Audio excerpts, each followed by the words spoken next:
Te whare e tūnei te marae e tā koto ana tina koroa. E ne mā te maha, haere, haere, haere. Nā tangata whenua o tēnei rohi o te whanganui atara. Tēnā koutou. Tātou nā kānohi ora he hui mai ana, tēnā koutou, tēnā koutou, tēnā koutou katoa. Mr. Speaker, when it came time to pen these words, my father suggested that I go back and look at the first ones I shared in this house.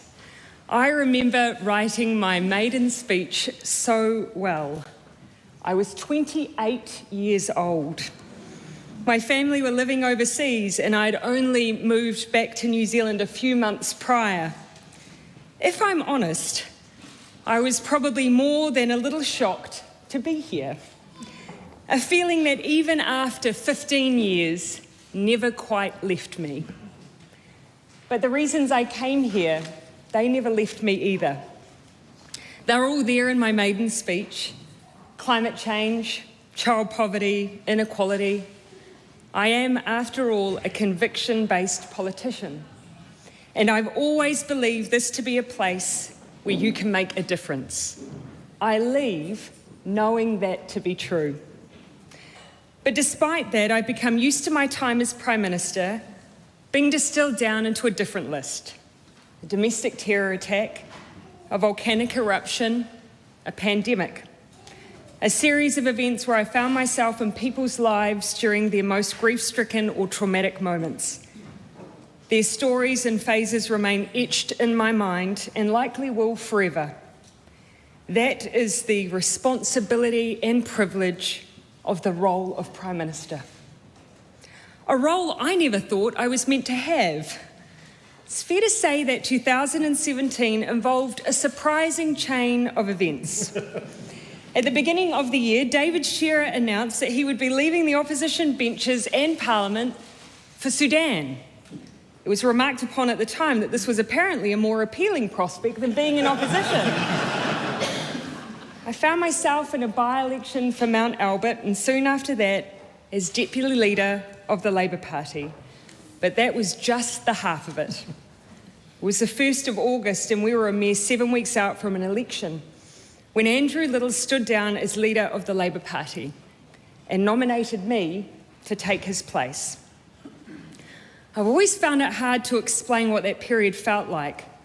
It was a cross between a sense of duty to steer a moving freight train and being hit by one. And that's probably because my internal reluctance to lead was matched only by a huge sense of responsibility. Andrew, I likewise know that you made your decision with that same sense of responsibility. And while I have never known whether to curse you or thank you, I'm grateful for the faith you always had in me. The 7-week campaign that followed was frenetic. Mike Jaspers, my Chief Press Secretary at the time, recently reminded me that a week into the job, after a very long day, I fell asleep on a plane, woke up with a start, and asked him if I was still the leader of the Labour Party. Those few short weeks were also a blessing. There was no time to be anything but myself. And I also had the chance to be involved in everything. A real treat for a control freak. I remember sitting at my desk in the home that Clark and I shared in Auckland, writing a campaign launch speech. I knew I wanted climate change to be front and centre because I believed it would define our generation of politicians. I called it our nuclear-free moment. I believed it then, and I believe it even more now. When I came here 15 years ago, we talked about climate change as if it were almost a hypothetical. Some didn't even give it that credit. In 2008, I sat in that lobby as the ETS was weakened and the yo-yo of climate policy continued. But in the intervening years, we have seen firsthand the reality of our changing environment, from Northland to Coromandel, Tokomaru Bay to Bulla, and I've seen the people it's impacted. Like the elderly couple on the west coast who had lived in their home for their entire married lives. They'd only recently returned to it after a year's worth of post-flooding repairs when it was flooded again. We're too old to keep doing this, they told me. They've not returned to their home. Now, I know there is politics in almost everything. This chamber understands why more than anyone, but we also know when and how to remove it. When crisis has landed in front of us, I have seen the best of this place. An absolute focus on the care of others, on preserving life and helping people when they need it most. Climate change is a crisis. It is upon us. And so one of the very few things I will ask of this House on my departure is that you please take the politics out of climate change. There will always be policy differences, but beneath that we have what we need to make the progress we must. We have not just a credible but an ambitious NDC to reduce our net emissions by 50% by 2030. We have the Zero Carbon Act, carbon budgets, an emissions reduction plan, and a climate commission to guide us. We have business on board and the primary sector working hard on a shared set of goals, and it's making a difference. We're starting to see our emissions come down, with total greenhouse gas emissions falling to their lowest levels in 8 years. But New Zealand needs this place to provide them with certainty that you will keep going. So do. We owe it to the next generation, but we also owe it to ourselves. To the Green Party, especially James and Marama, I've enjoyed working with you immensely, and I've seen how tireless you both are, even when you're thrown into your own party processes that from the outside look something akin to the Squid Games. Thank you for the personal support I have felt from both of you. A friend of mine taught me early on in politics that there is no point looking back in anger, and I feel no need to when there are so many things I feel proud of, things that I know are different or better because we had a Labour government. Like our work to uphold the treaty by crossing the bridge more often. The creation of the Māori Crown Relations portfolio under the excellent leadership of Kelvin Davis. Thank you, Kelvin. The stewardship of Te Arawhiti, the establishment of the Māori Health Authority, the growth of Te Reo Māori, the evolution of how we see ourselves as a nation through the teaching of New Zealand history in schools, and the creation of Matariki, our first Indigenous public holiday. Yeah. The path we travel as a nation will not be linear, and it won't always be easy. But for the part of the trail that I had the privilege of leading, I'm glad we took on the hilly bits. It's fair to say that all told, we had a few mountains to climb though. I always wanted to be part of a government that had a focus on children. I can't exactly pinpoint the origins of that passion, but I've talked many times of the distinct memories I have of children in poverty during the 1980s. And so it was with much excitement that I was lucky enough to take on the role of the children's spokesperson from Annette King while in opposition. Annette had already done a huge amount of policy work, a trait of Annette's that she was well renowned for, almost as much as her relentless attempts to set single people up. But there was still space for further child poverty initiatives, so we got to work creating policy that was ready to be rolled out in their first 100 days of office, including the Child Poverty Reduction Act. In 2017, when we first formed government, almost 1 in 5 children were living in poverty. Most child poverty measures in New Zealand were going backwards. Now, I am not here to say that everything is perfect now. It is not. But the healthy home standards, the increases in benefits and their indexation to wages, the winter energy payment, introduction of Best Start and the creation of food in schools means that as I leave, despite the severe economic conditions, there are 77,000 fewer children living in low-income households.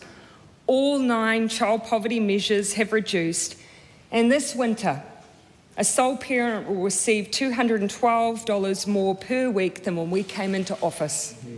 But now, you just need to keep going. Someone asked me recently whether there were things I wish I'd managed to finish.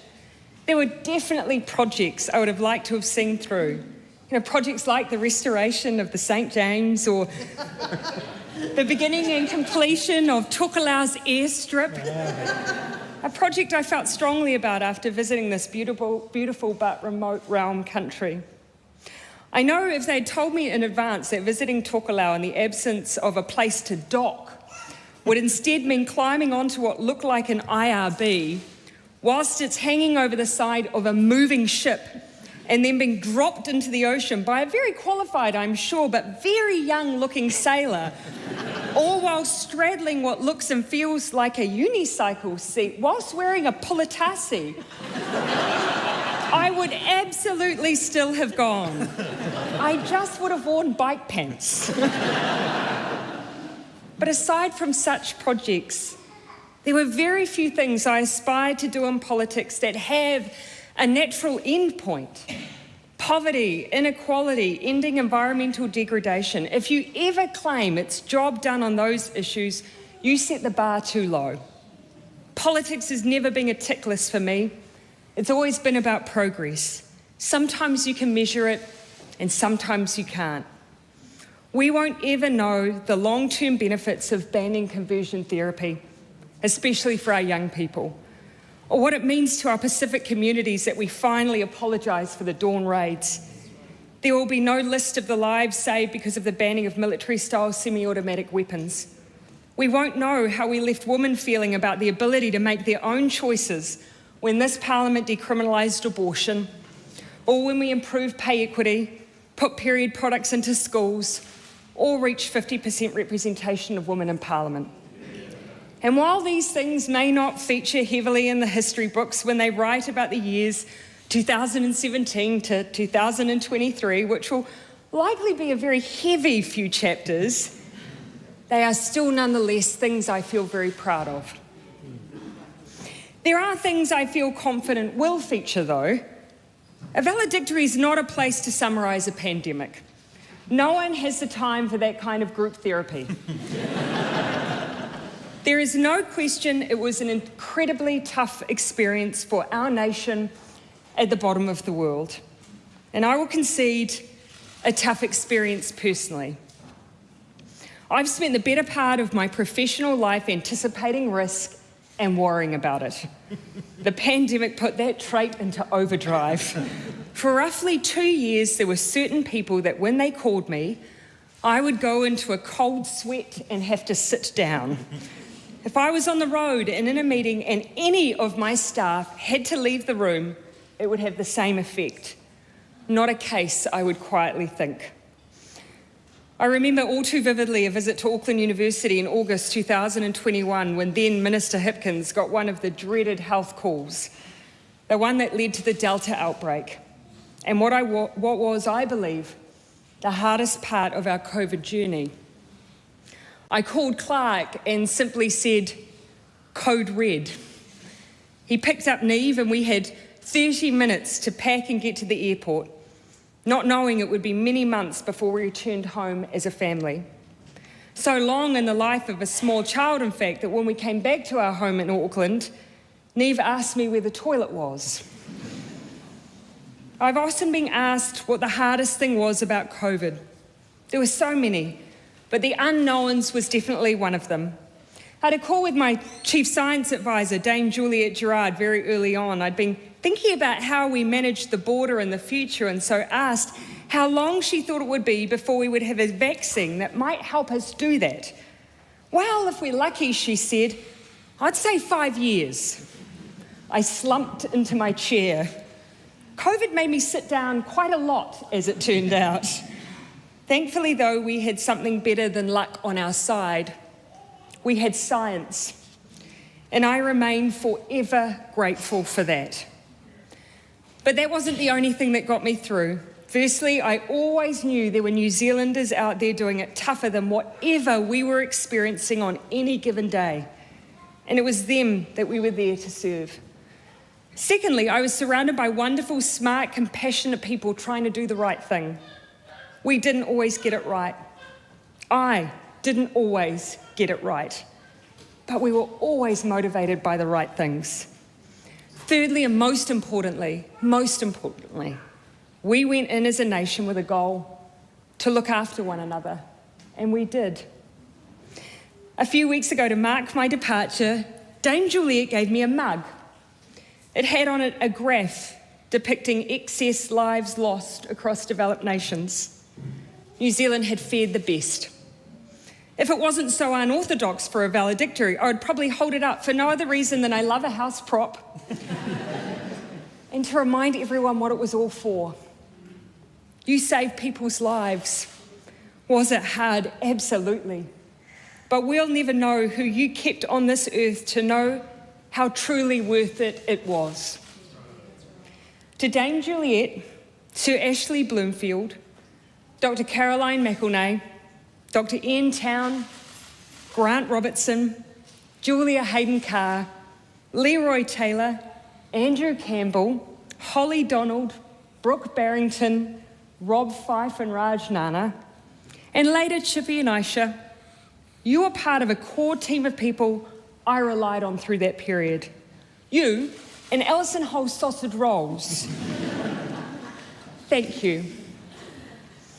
We did lose other things along the way. One, in some ways, was a sense of security, that we can engage in good, robust debates and land on our respective positions relatively respectfully. But for some, that didn't happen during the latter stages of COVID. And while there were a myriad of reasons, one was because so much of the information swirling around was false. I could physically see how entrenched it was for some people.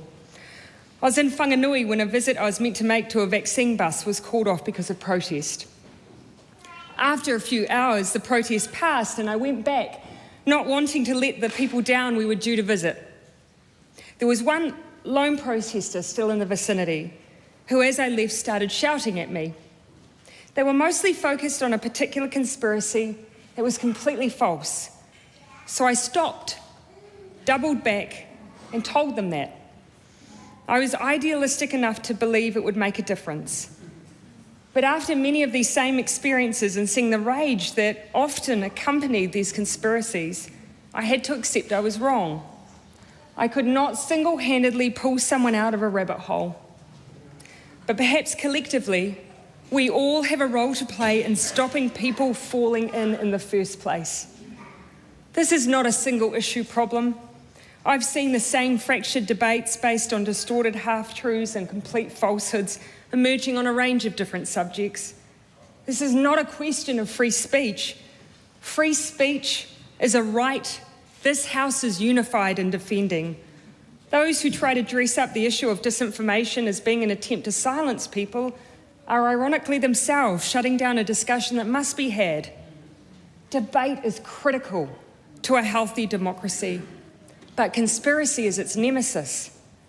And the answers aren't easy, but having witnessed what it can do to the corners of our beloved country, when perhaps we considered ourselves immune, I can tell you they are answers I will keep looking for. There were many moments that have left me bereft, though. I still struggle to talk about March 15. There is an image from the day after the attack that was taken of me through a window. And I don't believe I've mentioned what was happening in the moments it was taken. We'd brought together a group of politicians to travel to Christchurch, and the Defence Force carried us. On the way down, I'd seen the front page of the paper and the image of a member of the Muslim community covered in blood in the aftermath of the attack. It was a devastating picture. As we arrived at the meeting venue in Christchurch, we were greeted by a range of community members. Sitting in the front row was the same person who had only hours before been photographed. As he stood to speak, I did not know what to expect. But what came next was one of the most profound memories I have of that period. He thanked us. Here was someone who had been through the most horrific experience I could imagine. And he thanked New Zealand and expressed gratitude for his home. There is much we must all continue to do in the aftermath of March 15. I consider the work of the Christchurch Call to Action amongst them, and I feel honoured and grateful to continue work on the issue of radicalisation and violent extremism online. But the most significant task for us all, as a nation, is to live up to the expectations that those who experienced it have of us, to deserve their thanks. To the Muslim community of Aotearoa, New Zealand, you have humbled me beyond words. Assalamu alaikum. Mr. Speaker, having sadly seen our nation in horrific moments of grief, I've concluded that countries, they don't move on from tragedy, rather they become part of your psyche. But the way these moments weave themselves into our being will be determined by how we confront them. We've never lost more lives in New Zealand in a single tragedy than we did in Erebus. Time may have passed, but the deep loss from that event has not. Apologising for what happened was the right thing to do. Now the least we owe families is a memorial. As for the Pike River families, it was an honour to see through the promise we made to you, but an even greater honour to get to know incredible people like Anna Osborne and Sonia Rockhouse, who I consider friends. Thank you for what you have done to try and help us all learn from your experience, and may it never happen again. Mr. Speaker, I've often said that whatever I did here, I never did alone. It's quite a literal statement. One of the massive adjustments when you take on this job is you have a new shadow in the form of diplomatic protection. Well, I never used to try and purposely lose them like some past Prime Ministers. It was an adjustment, especially when there were some things I didn't think needed to change, like the fact that I still like to make the odd trade me purchase. I still remember them looking a bit shocked when I told them we were off to pick up a chair from a random stranger in West Auckland. They weren't quite as shocked as said random stranger. To all of the DPS team, thank you for everything. And to the VIP drivers, thank you for your company and your kindness. I'd like to think of your newfound practice of keeping a car sick clean-up kit in your vehicles as a homage to my family. To the Labour Party, who have been like my family, especially the presidents I had the privilege of working with, Nigel, Claire and Jill, thank you. My nana joined the Labour Party in 1949. My Auntie Marie was the next to take up the baton. She never passed it to me as such, more like she whittled a second baton and told me to run with her whilst yelling instructions along the way. I've long said that I started in the Labour Party as a volunteer delivering flyers, and that's where I will return happily. To the Mount Albert team, and prior to that, Auckland Central, gosh, you were patient. Thank you all.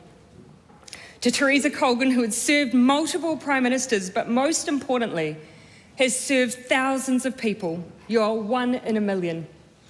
Barbara Ward, who has been by my side through every major political event, but much more importantly, for every major life event. Thank you for being my friend. To those who went before me and taught me much, Helen Clark, Phil Goff, Marion Hobbs, Trevor Mallard, Darren Hughes, and of course Annette King, who has become my mentor, friend, and one of Neve's favourite aunties. Thank you. To the PMO team, my SPS Leroy, who flattered with me some 20 years ago.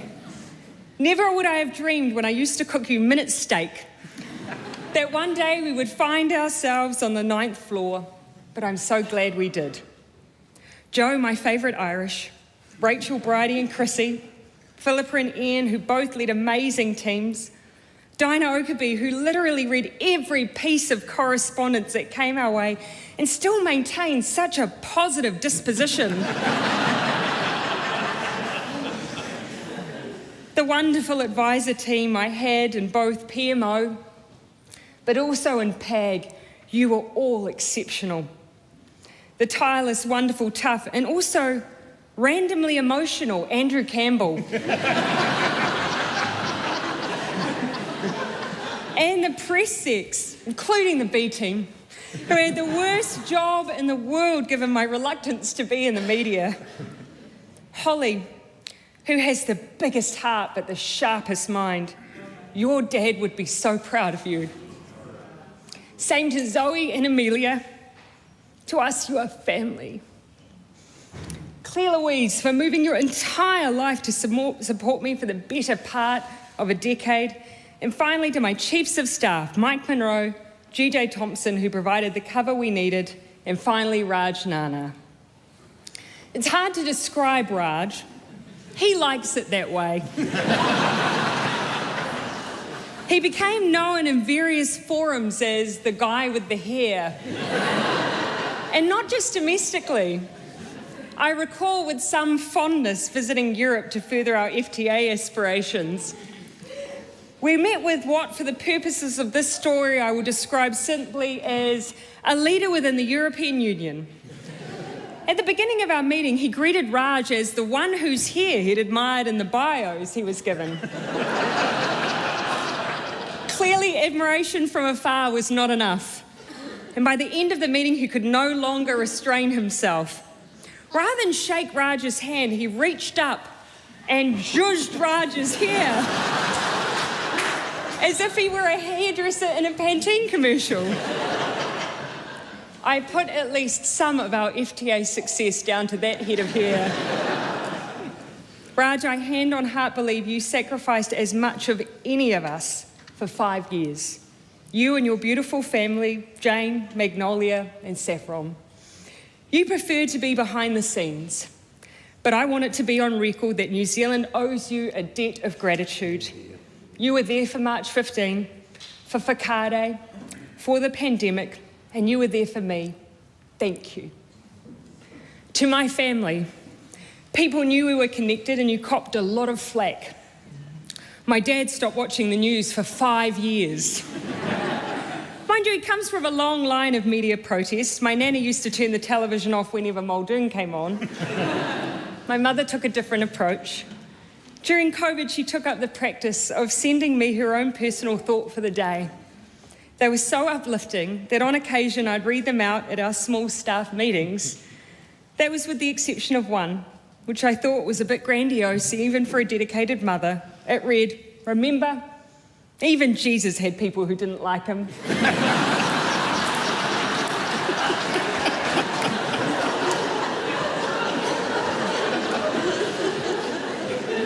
To my family, thank you for all your patience, your love and support.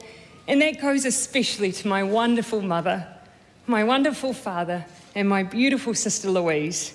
But also the Gayfords, the Dusans, the Cowans and Frasers. I love you all. To my darling girl, Neve. Gosh, I love how independent you are already. She's up there, she's just on the floor somewhere.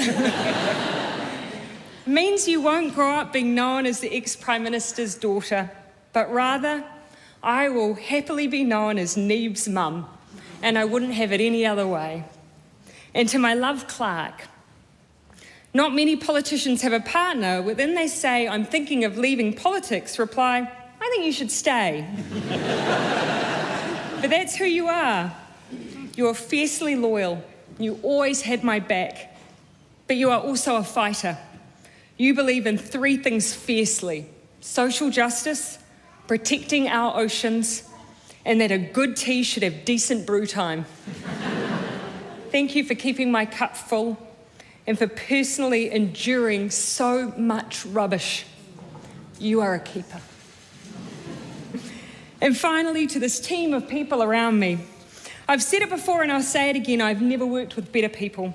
I know without a shadow of a doubt that you were here for the right reasons. I saw it regularly. Every Tuesday at the end of caucus, I would read a letter of the week, something from the large correspondence files that captured what was going on in people's lives and reminded us all why we were here. But you never needed reminding. I leave behind great friends among many of you, but I do want to pay special tribute to Grant Robertson. Grant has been both an office mate when I came into work in Parliament and then a benchmate. He often credits himself with having taught me to swear. When it suits him. I recently had a wee slip of the tongue in this house when referring to David Seymour. And I didn't see him take any ownership of that wee comment.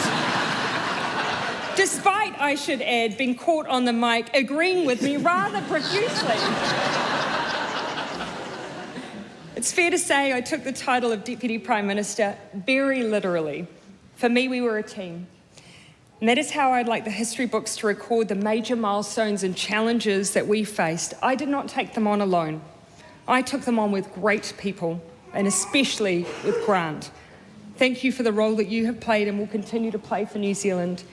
You are a brilliant finance minister and a brilliant friend. I know I leave this place in good hands, especially with the leadership of Deputy Prime Minister Carmel Sepuloni and Prime Minister Hipkins, or Chippy to me. I was thinking of ways that I could summarise who Chippy is for me. It's not just who he is in a crisis, it's who he is in life. In the aftermath of Cyclone Gabrielle, I called Chippy to see how he was. I could hear I was on speakerphone as he described another busy day. "What helps you now?" I said. "I'm making the kids' lunches for tomorrow," he said. He then went on to describe in quite some detail what he was planning to put in each corner of their bento box. It's fair to say he lunchbox shamed me. Chippy is thoughtful, focused, and importantly, he's caring. We're all in good hands. And now it's time for me to leave this place to the amazing people around me. But I want to spend the last few moments I have here talking not about why I joined them, but why others should. And not just in Parliament, but in leadership. Most of you know my story. I don't consider myself to have had anything in my life that made me especially extraordinary. I was a child of the 80s, born to the son of a drain layer and the daughter of a farmer. My parents worked hard, really hard. My father was a policeman. My mother ran the canteen at the local school. They also ran an orchard for a few years, all while working full-time. My sister and I were the first in our family to attend university. I was anxious about taking a student loan on, so I worked multiple jobs and entered speech competitions. Or to be precise, my mother entered me into them to try and earn a little extra money to put myself through university. I was a warrior. I anticipated that everything that could go wrong would. Some might say the worst possible character trait to have as a politician, or the best, depending on how you cut it. While I convinced myself that you cannot be a warrior and be in this place, you can. You can be that person, and you can be here. I'm sensitive, or as Maggie Barry once called me, a precious petal. I remember in my early days being thrown by the odd nasty comment or negative commentary. I even went to Trevor Mallard for advice on how to harden up.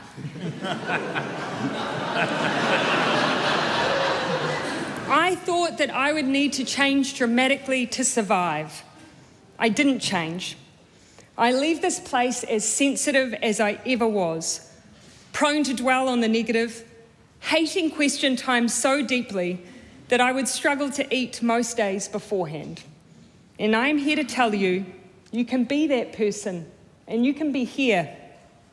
I am a crier and a hugger. It's instinctive to me.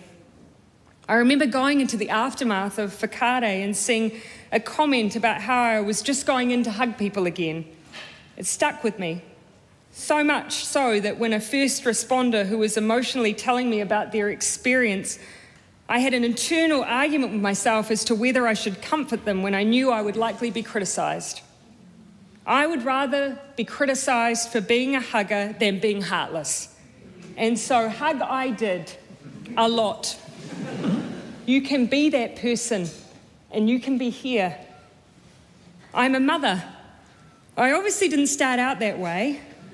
When I ran for Parliament in my 20s, I remember being afraid that I was choosing a path that meant I wouldn't get to have children. Because who has a personal life in Parliament? I was lucky. The job brought me to Clark, but having kids was a whole other challenge. When I was 37 years old, I was told there are a range of factors that meant I hadn't been able to get pregnant, and stress was probably one of them. We decided to use the help of science, but as so many couples experience, that wasn't straightforward. I'd not long experienced a failed IVF round when I became leader of the Labour Party. I thought that I'd found myself on a path that meant I wouldn't be a mother. Rather than process that, I campaigned to become Prime Minister. A rather good distraction as far as they go. Imagine my surprise when a couple of months later I discovered I was pregnant. There is no question I've had incredible support to be the mother I wanted to be, from the office team who tried to get me home for story time, and Neve's Village who were there when I wasn't. But I leave knowing I was the best mother I could be. You can be that person, and you can be here. Now, I cannot determine what will define my time in this place, but I do hope I've demonstrated something else entirely, that you can be anxious, sensitive, kind, and wear your heart on your sleeve. You can be a mother or not. You can be an ex-Mormon or not. You can be a nerd, a crier, a hugger.